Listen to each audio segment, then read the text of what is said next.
I've been thinking about making nettle soup for a really long time. I think I talk about it a lot. Every single time I go out for a walk I'll mention nettle soup. And it's one of my favourites, but it kind of it passes me by that not many people actually maybe know how to make it. I've had a lot of people saying, oh, it was too stringy, or we didn't know you had to put potato in it. So I thought, perfect time to show you.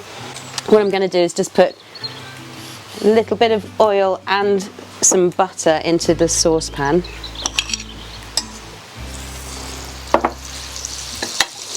And once the butter has melted, I'm going to add the onion first of all.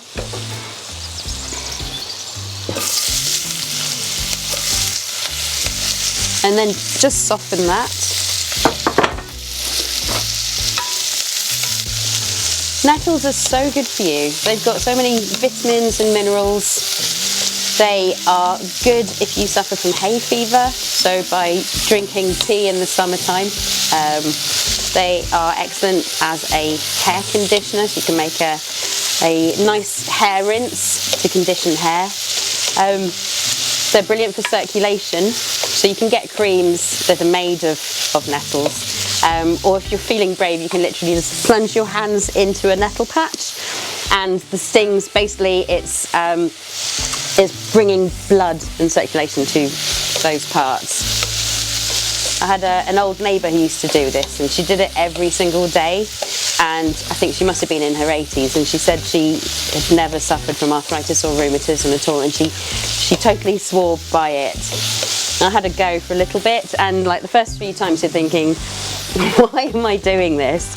But you do get used to it. So I'm now putting in the potato. I find that the potato can start to stick a little bit, but this doesn't really matter, because once you've added the nettle tops and then put the stock in it, the stock will actually help loosen any bits that are stuck on the bottom. Give it a bit of a stir, and it all adds to the flavour. I'm now going to add the garlic, but I don't really want this to cook too much, so literally give the garlic a bit of a stir around. And then I'm going to add the nettle tops.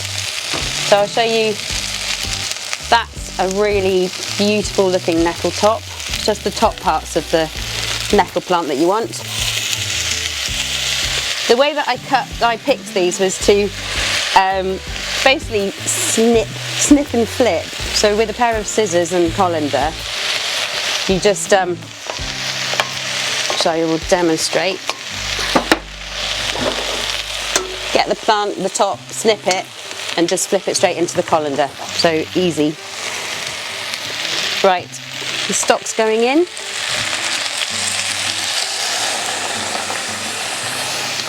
I can always add a little bit more to it, but you can see the nettles they seem to take up a lot of space, but as you push them down and get them into the liquid, they will start wilting, and the heat will destroy the sting, so you don't need to worry about it stinging your mouth when you've finished.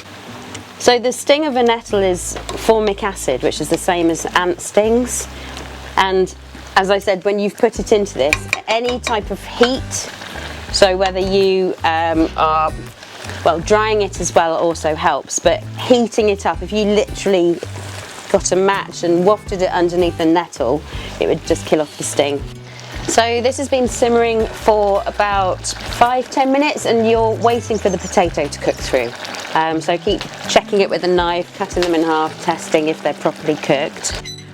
So this is pretty much ready. What I'm now going to do is I might actually take it off the heat and then blend it, and blending it is so important